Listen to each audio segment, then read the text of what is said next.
अस्सलाम वालेकुम नाज़रीन, welcome back to my YouTube channel. आज की वीडियो में ईमान रजब के बेबी शावर की कुछ खूबसूरत वीडियोस और दिलचस्प झलकियां लेकर हाजिर हैं।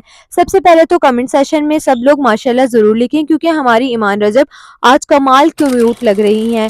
बहुत अरसे बाद इनके चेहरे पर हल्की सी मुस्कुराहट देखी गई जिसने मदाहों के दिल जीत लिए। ईमान रजब ने बड़ी ही चालाकी से न्यूट्रल कलर का लिबास पहना ताकि जेंडर रिवील ना हो सके। वैसे तो बेबी शावर ईमान का था लेकिन गज़ल भी किसी मौके पर पीछे नहीं रहती।